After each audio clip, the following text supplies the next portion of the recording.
Have you ever felt like you were just the background character in someone else's story? I have. And not in a poetic, self-reflective way. I mean literally. For most of my adult life, I was the default emergency contact, the go-to babysitter, the human ATM, the voice of reason, when things spiraled. At 30, I wasn't chasing dreams or exploring the world. I was budgeting my paycheck down to the cent, making sure the Wi-Fi stayed on at my parents' house, and that my brother Micah's overdue therapy sessions were still being covered. My name is Jenna Walsh, and I was the glue. Not by choice, but because if I didn't hold everything together, no one else would bother trying. My family lives in Denver, just like me. You'd think that would make things easier, but proximity only made it harder to say no. Every weekend bled into the next with the same rhythm. Saturday night laundry folded in my lap. Sunday morning texts from my mom like clockwork. Jenna's sweetheart Micah's therapist invoice came in. She'd say always with a tone that mixed guilt with expectation. And every time I'd sigh, open my banking app and ask how much this time. It was never a conversation. It was a transaction wrapped in the illusion of family love. I'd pay and we'd move on. No one asked how I was managing. Not my mom, not my dad, not Micah. Especially not Micah.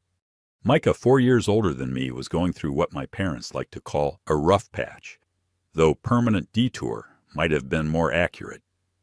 Last fall, he got passed over for a regional director position, and instead of brushing it off, he burned the whole thing down.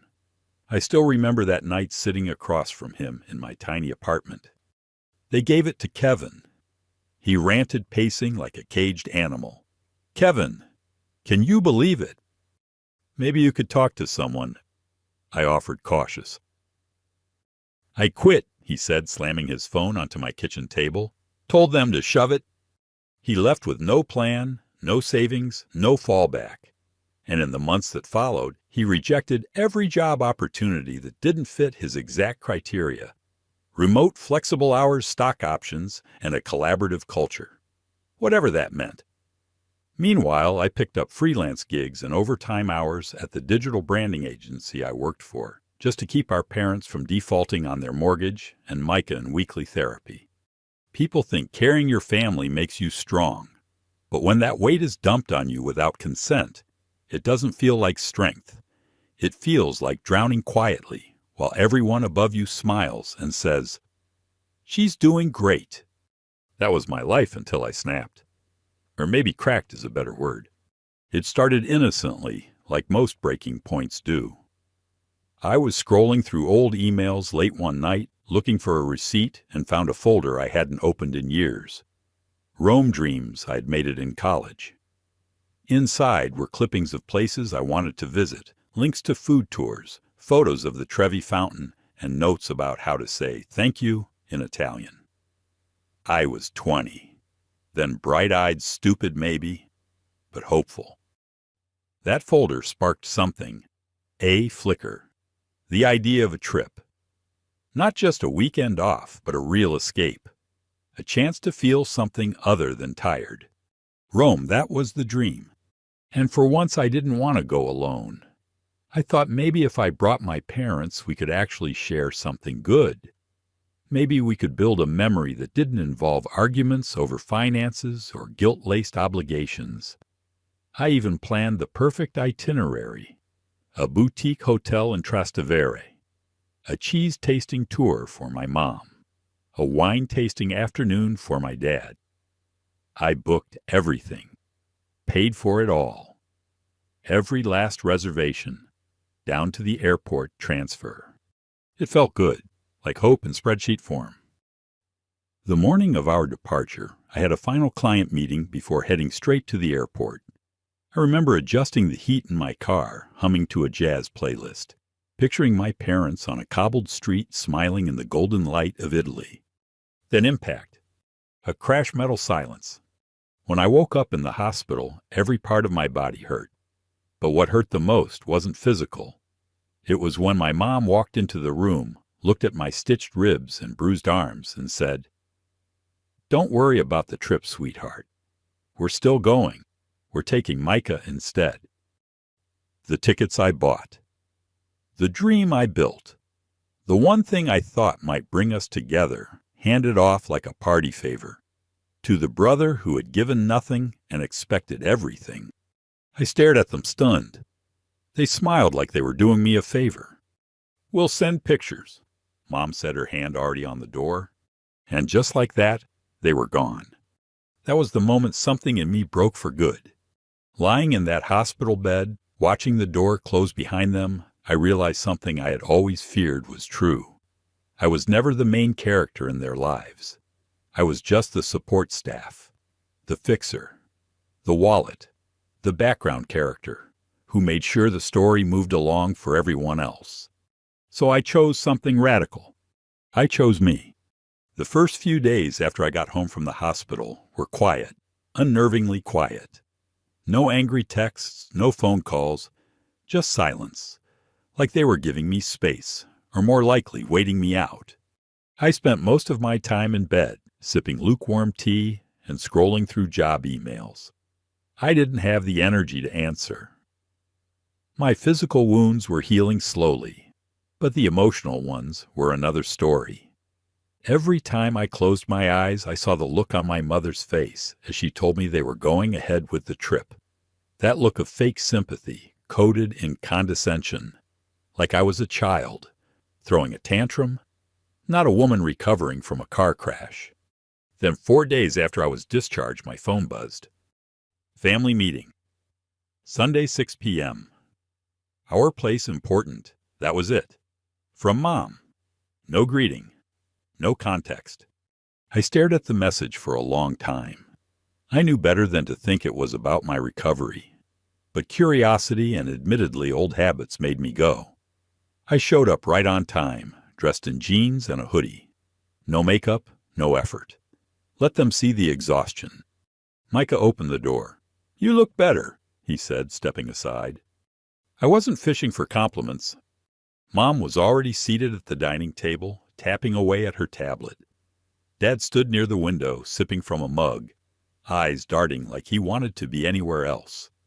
"Let's get to it," Mom said, not bothering with small talk. "We need to talk about the bills." I blinked. "What bills?" "Micah's therapy for starters. The invoice came in while we were away. And the credit card, the one we used for the flights. We thought we could use your points." I laughed. It escaped before I could stop it. "You mean the flights you took without me? The ones I paid for?" Micah raised his hands. "We didn't know you were going to make such a big deal out of it. You were safe, right? In the hospital, we figured the best way to salvage things was to go anyway." "Salvage what? My generosity, my patience?" "Jenna," Mom said sharply, "this tone doesn't help. You're still part of this family. We all need to pull our weight." "You mean I need to keep paying?" Silence. Then Dad mumbled, "Let's just keep things calm. We don't want to make this ugly." I leaned back in my chair. "Oh, it's already ugly. You just stop pretending to notice." They didn't respond. Not really. They pivoted. They always did. Mom started listing groceries. I used to pick up. Micah mentioned the utilities. Like I'd missed a payment. There was this unspoken assumption that now I was back, everything would return to normal. Only it couldn't. Later that night, as I sat in my apartment nursing a headache, another message came through. This time from Mom. "Can you help Micah with his resume? He's really struggling. You were always good at that stuff." I didn't reply. I stared at the screen until it dimmed. Then, for the first time in years, I turned off my phone. A few days passed before I heard from them again. It was a voicemail from Dad. He sounded irritated.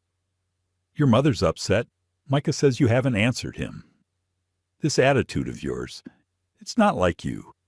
You're better than this." I didn't feel better. I felt tired. That weekend I got a call from Julia, my manager. She just wanted to check in, see if I needed any adjustments before returning to work. I told her I was fine. She paused and said, "You don't have to be. Not here." Her words sat with me. They lingered. I thought about how I'd show up early every Sunday to restock Mom's pantry, how I'd loaned Micah $300 last fall because he wasn't liquid. I remembered running errands while still recovering from my concussion, just so Dad wouldn't have to waste gas. And suddenly, I couldn't stop listing all the ways I'd made myself small for their convenience.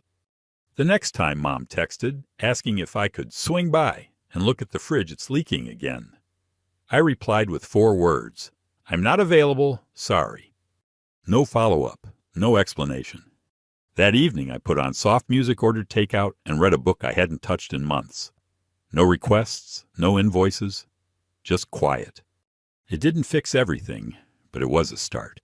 And maybe the start of something better.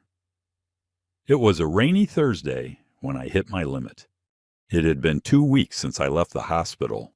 I was back home, back on my feet, and slowly returning to normal.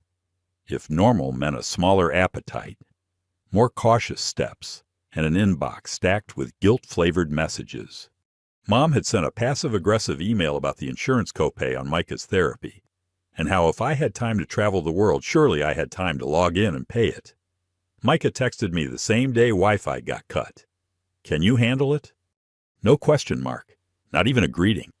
I ignored it. Then late that evening, I got a call from my bank. "Hi, Ms. Walsh, we're calling to confirm a wire transfer from your account to a travel agency in Rome. The total is $3,419. My blood ran cold. I didn't authorize that I said already moving to my laptop. The voice on the line was calm apologetic. "It appears. The transfer went through using saved credentials from a device previously linked to your account. Would you like to freeze the card and open a fraud case?" "Yes," I said, barely above a whisper. "Please do that right now." While the bank's fraud rep did their job, I opened my email. And there it was, a forwarded booking confirmation from a travel agency in Rome. 4-star hotel spa package. 2 first-class flights. A note at the bottom. "Use Jenna's old card. She owes us anyway." The sender, Micah. I stared at the screen for a full minute. I could feel my pulse in my ears, in my neck, in my fingertips. My entire body was trembling, not just from rage, but from the kind of heartbreak that feels like betrayal's final form. I had paid for everything, supported everyone, and when I dared to step back, even for a breath, they decided to take what wasn't offered. They decided I still owed them. And suddenly I knew I was done. I didn't cry. I didn't scream. I made a cup of tea, sat down on my couch, and pulled out a notepad. I made a list. Bank freeze account change passwords, attorney consult, set new boundaries. The last item I underlined 3 times. The next day I texted Mom, Dad, and Micah the same message. Family meeting. Sunday, my place. 5 p.m. mandatory. I spent the weekend cleaning not just my apartment, but my mental space. I deleted the old group chats, shredded receipts of bills I had paid for them, and burned the Rome itinerary they never took me on. By Sunday, I was ready. At 4:57 p.m. they arrived. Mom brought her passive smile. Dad crossed his arms the moment he walked in. Micah didn't even take off his shoes. "What's this about?" Mom asked. I stayed standing. "This is about boundaries," I said. "This is about the wire transfer from my bank account. This is about you using my saved credentials to book yourselves a second trip to Rome. Without asking, without permission." Micah rolled his eyes. "We thought you wouldn't care. You canceled the last one, remember?"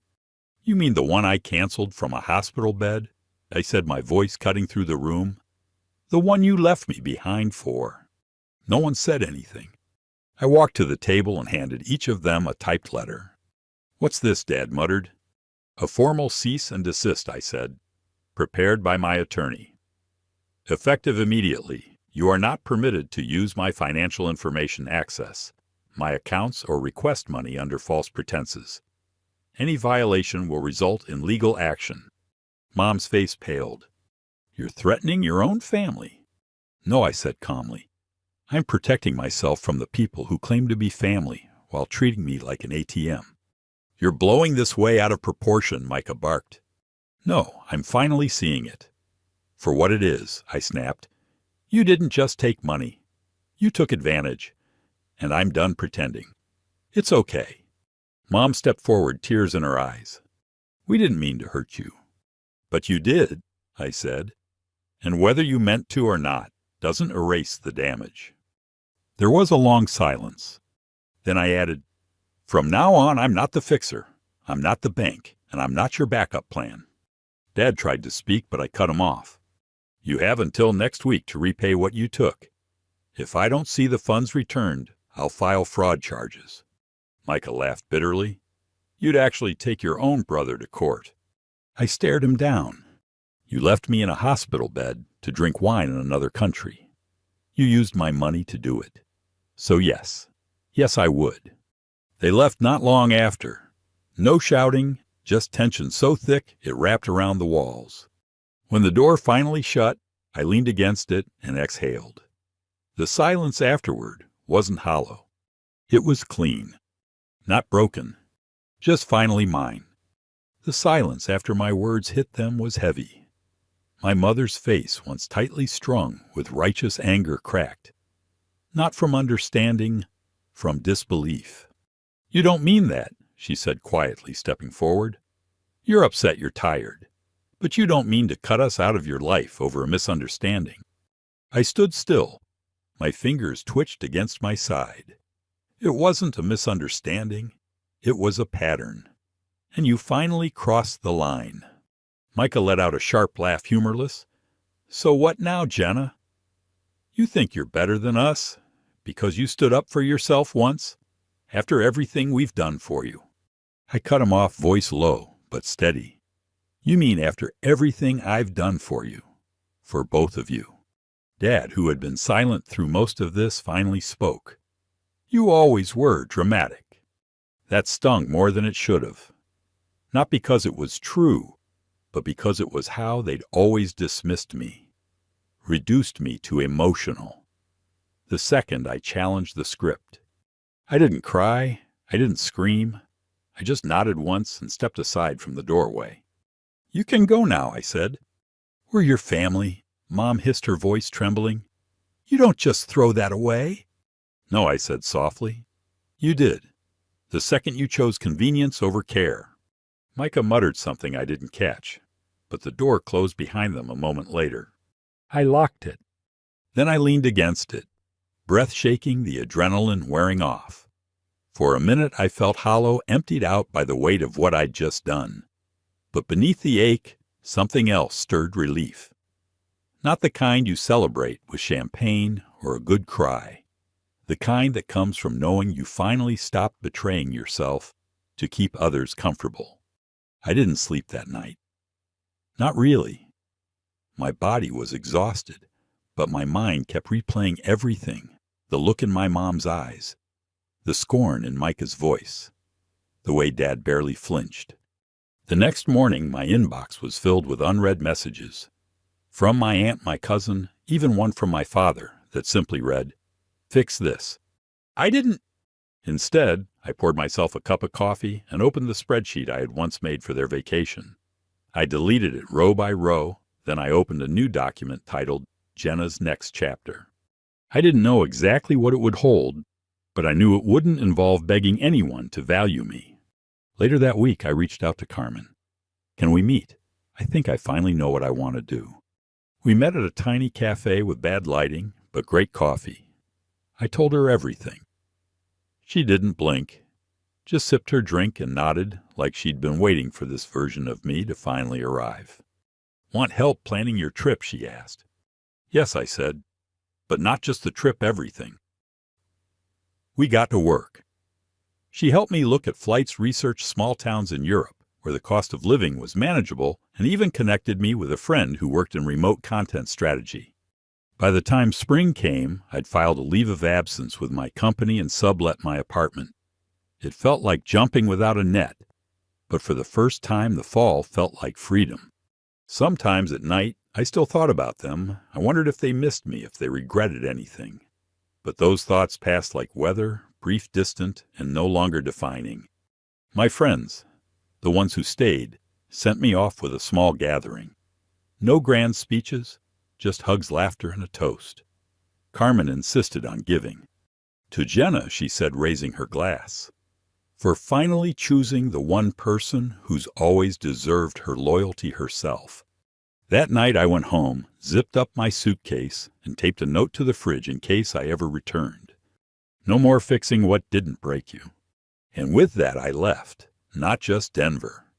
Not just the family that had used me up, I left behind the girl who thought love had to be earned through sacrifice. I was done waiting to be chosen. I had finally chosen myself. The air in Lisbon was soft that time of year, warm with ocean breath and late spring sun. I rented a studio apartment on the third floor of a yellow building tucked into the Alfama district where laundry swayed between windows and fado music spilled onto cobblestone alleys. The view from my balcony wasn't grand, a tiled rooftop, a crooked chimney the corner of the Tagus River, but it felt like mine. Every breeze through that apartment carried the scent of salt and possibility. I had only a few suitcases when I arrived. Most of my life had been packed and given away, or left behind like a season I had finally outgrown. There were no family heirlooms, no passive-aggressive knickknacks wrapped in obligation. Just a few books, my laptop, and a new pair of sandals I had bought with my own money on my own terms. Every morning I made coffee. Slowly, I didn't rush. I didn't open my inbox out of guilt. I'd sit on the balcony and sip from the same chipped mug, listening to the city wake up. There was a man across the street who played accordion near the tram stop. Children laughed on their way to school. The rhythm of life had changed. It no longer roared over me. I moved with it, like a tide. I had finally stopped fighting. Work followed me, but not in the way it used to. I kept a handful of freelance clients' projects I chose, because they excited me. Not because I needed to keep the lights on at my parents' place. I no longer checked in on overdue invoices for Micah's therapist. I no longer watched grocery bill receipts with a tight chest. My money was mine now, my effort, my peace. Carmen and I talked weekly. She still checked in, like a friend who refused to disappear. One day, she said, "You sound like you're breathing again," and I laughed, because I was. That trip to Rome they took without me. I went alone. Months later, once I was truly ready, I stayed at the same hotel I had originally booked. The ivy still curled around the windows. The woman at the front desk remembered the reservation under my name. "You were a no-show," she'd said, smiling, "but we held the room for 2 nights just in case." This time I stayed the full week. I wandered markets, sat for hours with espresso and a journal, and never once felt the need to send a photo to prove I was okay. I didn't need to be seen to feel real anymore. The hardest part wasn't the silence from my family. It was the memory of who I had been with them. The girl who said yes, even when she was drowning. The sister who paid everyone's way, but never had someone cover hers. Letting go of them wasn't just about setting boundaries. It was about grieving the role I played so well. I forgot it wasn't the only version of me that existed. One day, in the middle of a rainy afternoon, I got an email from Micah. No subject line. No long explanation. Just 5 words. "Do you ever think about us?" I stared at it for a while. Not with anger, not with sadness, just stillness. Then I deleted it. That was the moment I realized I had made it. I didn't need closure in the form of their remorse. I didn't need them to finally say, "Sorry, I had become my own ending." Later that week, I visited a community center outside Lisbon, a place for women rebuilding after family estrangement or burnout. I volunteered to run a workshop on budgeting and freelance contracting. The room was quiet at first, eyes cautious. But then someone asked, "How do you start over when you feel like your whole life was built on someone else's expectations?" I smiled. You start by reminding yourself who you are when no one's watching. There were nods. One woman wiped her eyes, and for the first time I shared my story, not with shame, not for validation, but because someone needed to hear it. I didn't rebuild my life all at once. It wasn't a grand montage. It was slow, gentle. I went to farmers markets. I read books I never had time for. I danced barefoot in my living room to old records. I painted my toenails dark blue for no reason at all. I went to therapy. I forgave myself. Eventually, I met someone. Not a whirlwind romance, just a kind, thoughtful man who saw me not what I could fix or give or sacrifice. Just me. We dated slowly, both of us, healing in parallel. When he said, "You make your own space," I knew he meant it as a compliment, and for once I believed it. The wedding I once imagined planning for others, I planned one for myself.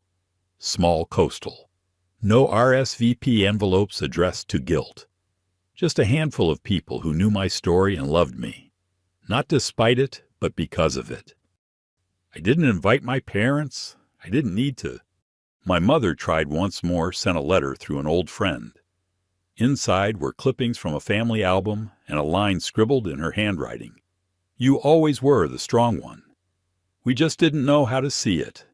I didn't write back. I didn't tear it up either. I tucked it into a drawer, not to revisit the pain, but to remind myself of the lesson. Being strong doesn't mean carrying what breaks you. It means knowing when to set it down. That's what I did. And for the first time in my life, I was no longer the background character in someone else's story. I was the author, and the ending. It was mine to write. Story 2. My name's Alex. I'm 26. And up until recently, I would have said my family was dysfunctional but manageable. The kind of group that made holidays stressful and conversations tense. But deep down, I still believed they had my back. That illusion shattered on a Tuesday. My birthday was that Friday. Nothing major planned. I wasn't in the mood. I'd been laid off 2 months ago and was still in the grind of applying for jobs, tweaking resumes and forcing myself not to spiral. I live in a tiny apartment outside the city and have always kept to myself, especially around my birthday. Something about the fake cheer and passive-aggressive comments about my life always rubbed me raw. My family never missed a chance to remind me I hadn't figured it out yet. My mom had a favorite line. "Maybe this will be your year, Alex," always said with a smile too tight and eyes just a little too judgmental. My sister Ashley, 28, was worse. Her comments had a syrupy finish that somehow made the sting sharper. "We're just worried about you. That's all." So when my cousin Jenna texted me Friday morning saying the family had planned a dinner for me, I was surprised. She's one of the few I actually like. We were close growing up. Jenna moved out at 19, worked hard, avoided the family drama as much as possible. If she was going to be there, I figured I could show up, keep my head down, eat my pasta, and leave. The restaurant was some big chain Italian place. Fake vines on the wall, red check tablecloths, music loud enough to drown out awkward pauses. Everyone was already seated. Mom and Dad were at the head of the table. Ashley was scrolling on her phone. Uncle Dan was in the middle of a story about some guy at work who got fired for being too soft. I sat next to Jenna. She gave me a soft smile and a quiet, "Happy birthday." I noticed her discomfort immediately. Her shoulders were tense, and she wouldn't look anyone in the eye. Dinner started off awkward but tolerable. Small talk. Polite applause. When Tyler, the youngest cousin, mentioned getting into college. Mom asked about my job search, and when I mentioned a phone screen, she sighed. "At your age, you can't afford to wait around for the perfect job," she said, stabbing at her lasagna. Ashley chimed in, "We just want you to stop floundering. It's hard to watch." Then the cake came, a giant white sheet cake with a single candle. I thought maybe this could be a decent moment. I leaned in to read the writing. Oops, still a disappointment. 5 words, pink icing, No name. Just a message loud enough to shatter years of tolerance. They laughed. Ashley was practically in tears. Uncle Dan slapped the table. Come on, it's just a joke. I stood up. Jenna touched my arm, whispered, Don't let them get to you. I looked at Uncle Dan, leaned in, and whispered a sentence that changed everything. I know about the money. Then I walked out. 2 weeks of silence followed. Then the text started, Mom, Ashley, Dad. All frantic. Saying I'd gone too far, that I needed to fix things. The secret I uncovered 6 months ago was no longer dormant. I hadn't planned revenge, but I wasn't going to stop it either. Because secrets like that, they rot. And when rot surfaces, it doesn't knock, it detonates. It's strange how silence can say more than noise ever could. After I walked out of that restaurant, I didn't just leave behind a birthday dinner. I walked away from a role I never auditioned for. The disappointment. The one they could prod and mock under the guise of love as long as I didn't push back. But something shifted when I saw that cake. It wasn't even the joke itself. It was the ease with which they laughed. How normal it was to them to make a mockery of my pain. That's when I realized they weren't confused about who I was. They just needed me to stay small so they could feel big. The first few days after the dinner were quiet. No texts, no calls. I thought maybe they understood. Maybe the look on my face had finally registered. But nah, silence wasn't guilt. It was just the eye of the storm. On the 6th day the calls started, first from my mom. Alex, honey, don't blow this out of proportion. It was a harmless joke. Then from Ashley, God, you're always so dramatic. It was a cake. We weren't serious. Classic. Always the victim when their favorite punching bag starts swinging back. I ignored them. Let it stew. Let them sit in the space I left behind. But what I didn't expect was for Jenna to reach out with a warning. I think Dan's starting to panic. That's when I knew the whisper I left in his ear had started to rot. You see, I hadn't planned on using what I found in my parents' attic. It wasn't supposed to be leverage. Just a truth I stumbled on, tucked behind old tax returns and a broken ceiling fan box. But that truth had teeth, and it was ready to bite. Uncle Dan was unraveling. According to Jenna, he'd been asking around casually at first, then not so casually. He even cornered her at a coffee shop, asking if I was bluffing. She played dumb, said she didn't know anything. But I did, and now so did he. It took less than 2 weeks for the first real consequence to hit Aunt Melissa. Grandpa's youngest had been out of state for years. She was quiet, not really involved in family drama, mostly kept to herself. But once she got wind of the amendment, the legal signed, notarized amendment, cutting Dan out of the inheritance, she wasted no time. She called me directly. Jenna told me what happened. She said, "Is it true?" I didn't try to soften it. Yeah, I have photos of everything. Grandpa didn't want Dan getting a cent, but he got paid anyway. There was a pause on the line, a deep breath. Send me everything. And I did. Melissa wasn't like the rest of them. She didn't yell. She didn't guilt trip. She got a lawyer.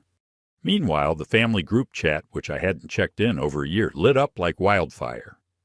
I only saw it because Jenna forwarded the screenshots Ashley tried to play mediator. Mom was in full damage control mode.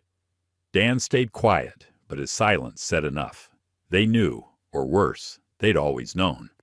I kept to myself, stayed off socials, kept my phone on silent. But one night, curiosity got the better of me, and I picked up when my dad called. He didn't start with small talk. I didn't know, Alex, about the will about Dan. Didn't know, or didn't want to, I asked. My voice wasn't angry, just tired. There was a pause, both he said. That honesty hurt more than any lie, because deep down I knew he'd chosen peace over truth, and I was the price. He apologized, sincerely, I think, But it didn't change what came next. Melissa's lawyer moved fast. Within weeks, legal inquiries were flying. The documents. I had pictures, signatures, handwritten. Notes became evidence. Real, actionable evidence. And Dan, he started sweating bullets. The story was unraveling in every direction. The lake house Dan bought. Under scrutiny. The money Mom borrowed from him just weeks after the estate closed. Traced. Suddenly, they weren't just ashamed of me. They were afraid of me. Ashley sent one final message. "You're going to destroy this family over what cake?" I stared at it for a long time before replying. "No, not the cake. The years you all made me feel like I was nothing.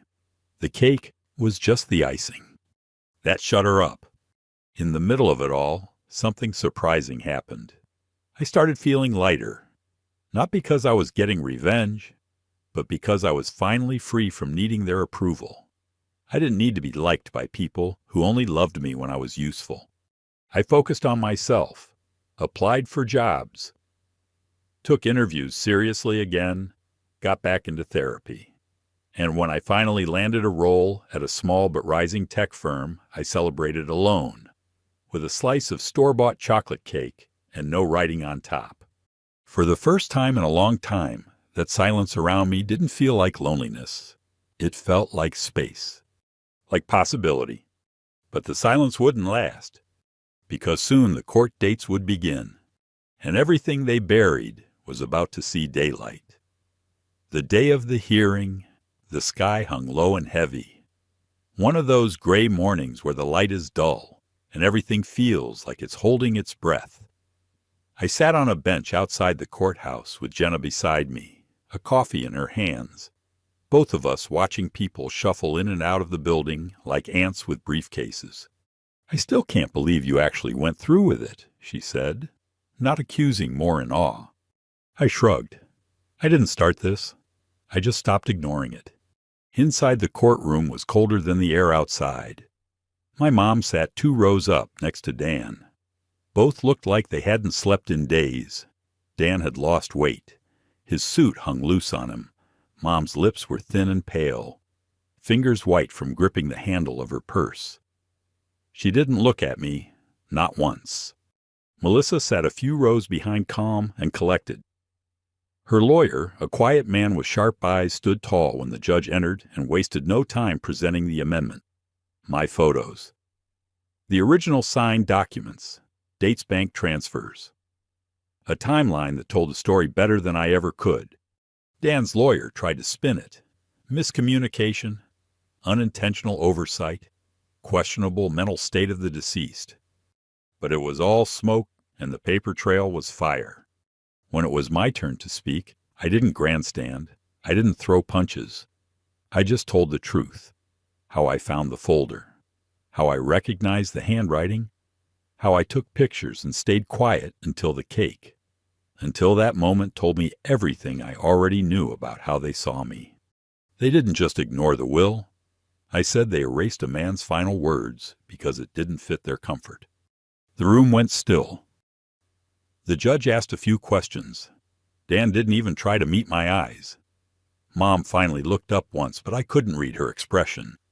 Maybe it was shame, maybe regret, maybe just disbelief that I had followed through. The ruling came 2 weeks later. Melissa was awarded her rightful share plus interest. Dan was fined, forced to sell the lake house to cover the debt. My mother was named in the judgment liable for suppressing evidence, fined separately. No jail.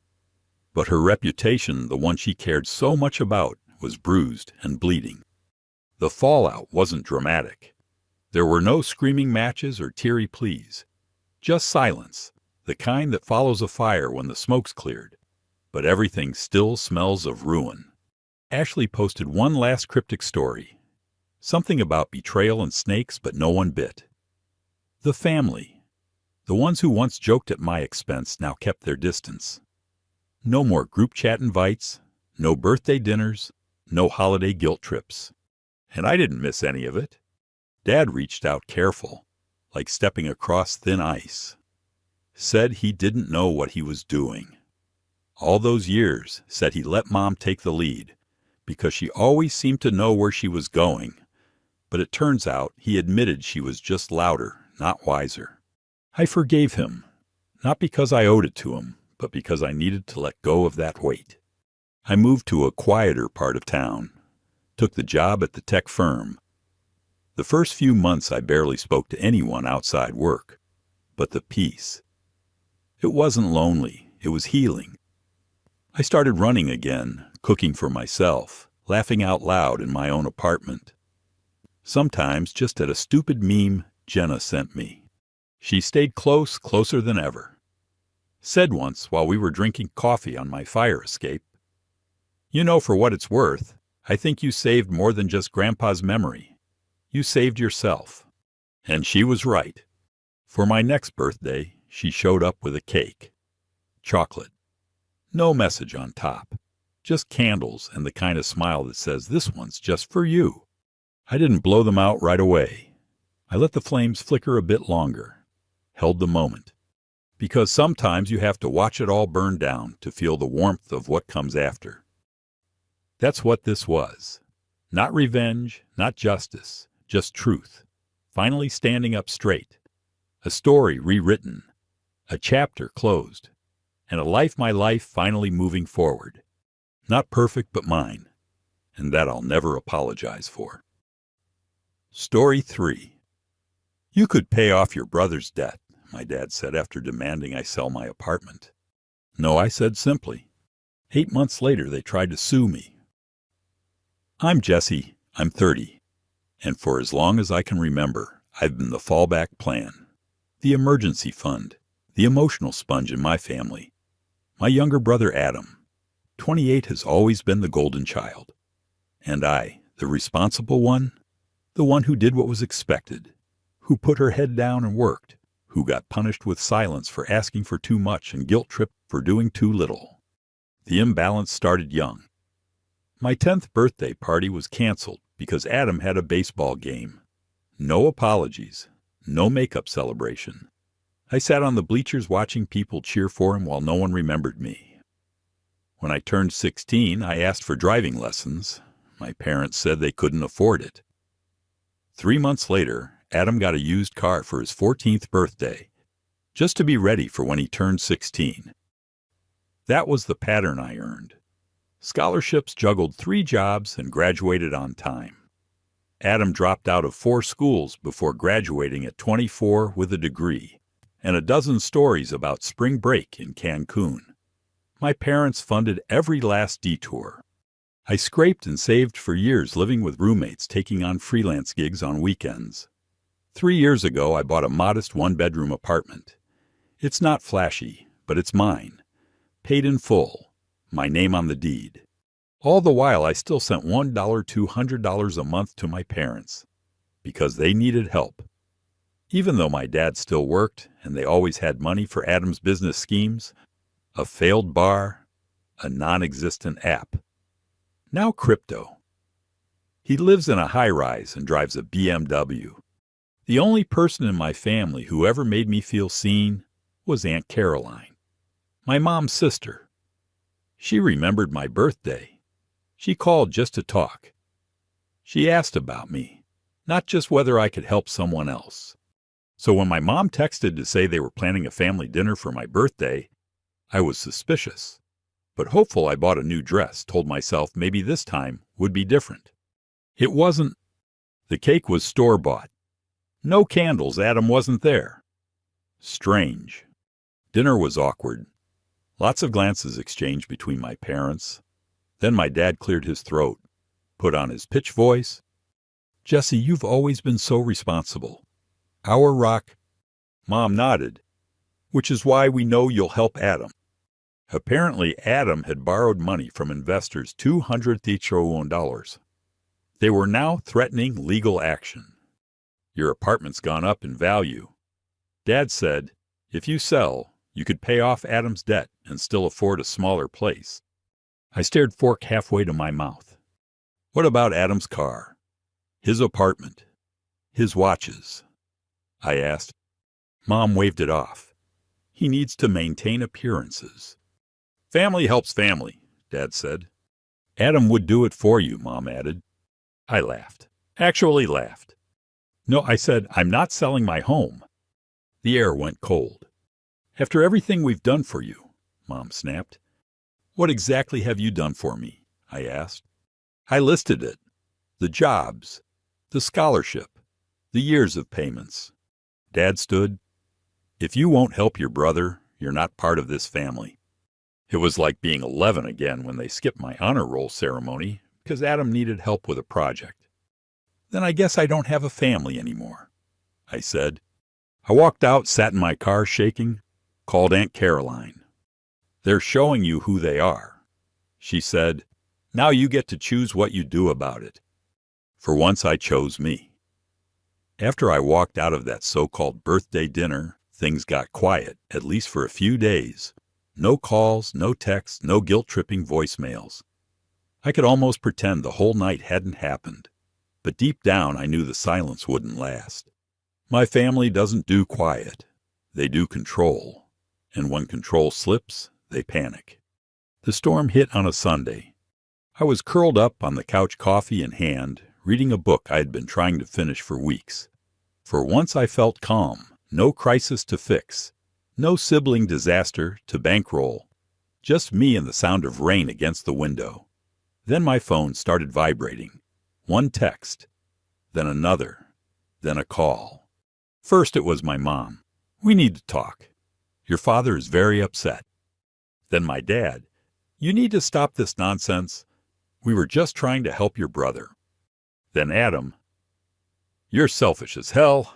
I hope you enjoy living in your precious apartment alone. The messages poured in.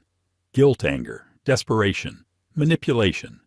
They cycled through every tool in the family playbook. By Monday they escalated. My parents showed up at my office. Security stopped them in the lobby, but not before my mom left a handwritten letter with the receptionist. It was full of phrases like, "We raised you better. This isn't who you are," and family sacrifices for each other. There was no mention of the years I sacrificed for them, no acknowledgement of what they were asking me to give up. Just expectations dressed up as moral obligations. I took the letter home, burned it in the sink. By midweek, extended family started chiming in. Aunts, uncles, even cousins. I hadn't spoken to in years suddenly had opinions. Your parents did so much for you. Your brother just needs a little help. Don't throw away your family over money. That last one stuck with me. Money, that's all it ever was to them. I spent most of my 20s thinking, if I worked hard enough, gave enough, was patient enough, they'd finally see me, respect me, love me for who I was, not just what I could give. But now I saw it. Clearly love in our family was transactional, conditional, and I was done paying the toll.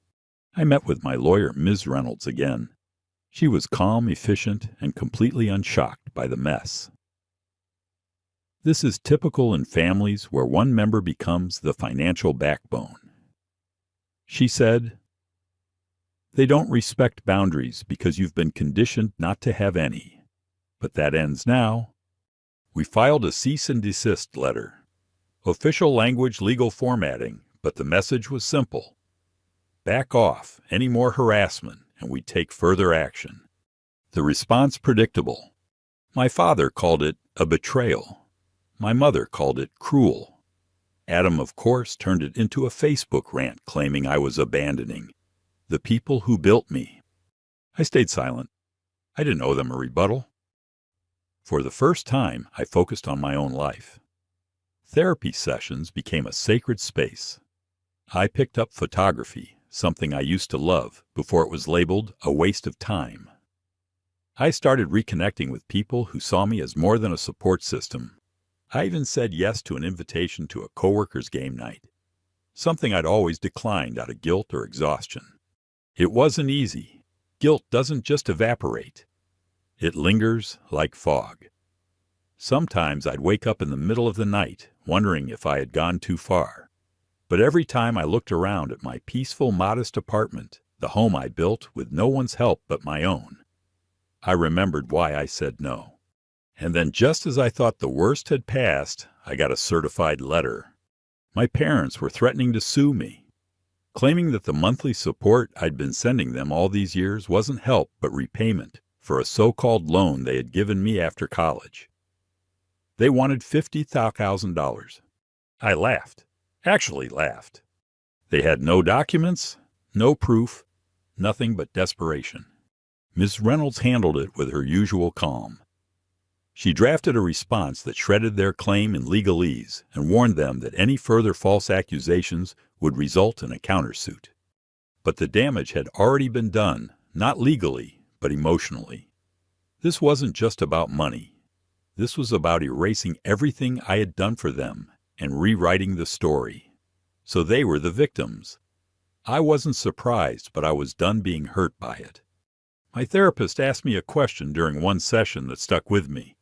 What would your life look like if you stopped carrying their weight? I didn't have an answer then, but I was finally ready to find out. After I forwarded the bogus lawsuit letter to Ms. Reynolds, everything got quiet again. The kind of silence that doesn't soothe, but signals something is brewing. I'd spent years mistaking that silence for peace, but I knew better now. My family didn't retreat. They regrouped. When they weren't actively coming at me, they were likely plotting their next move. It used to make me anxious. This time, it just made me tired. Aunt Caroline came over one Sunday with grocery bags and a bottle of wine. She tossed her coat on the back of the chair and started unpacking fruit and snacks like we did this every weekend. "You're holding up better than most," she said, setting down a block of cheese and not looking me in the eye. "I don't feel like I'm holding up," I said. "I feel like I'm finally standing. There's a difference." She gave a soft nod. That's one of the reasons I love her. No fake smiles, no fixing things that aren't hers to fix. She's one of the few people who ever made space for me to be a person instead of a prop. Later that night, I got an email from Adam. Just 3 words. "I hope you're happy." I stared at the screen, rereading it like it might morph into something meaningful. It didn't. That was the thing about Adam. He never apologized. He never explained. He just lashed out, blamed, and then waited for someone else to make it better. And my parents always did. I used to, but not anymore. I archived the message without replying. A week passed, then 2. I started sleeping better. My appetite came back. I walked to work without flinching at every phone vibration. No more surprise visits. No more guilt-laced messages disguised as concern. Just calm. Real calm. Then one evening, my building's front desk called to say there was someone downstairs asking to speak with me. Said they were family. I knew who it was before they even said the name. My mother. I sighed and told the front desk to let her wait. I stood by the window for a while, watching dust soften the sky. Then I grabbed my coat and went down. She was in the lobby, sitting stiffly on one of the leather chairs, like it might bite her. Her purse sat on her lap, like a shield.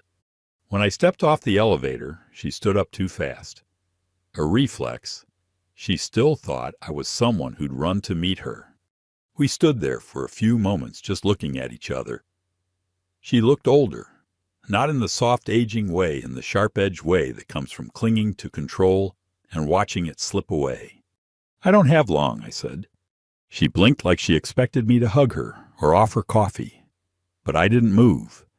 "We're not well, Jesse," she started. "Your father and I, we're losing everything. We had to sell the house. Adam's car's gone. He's living with us now.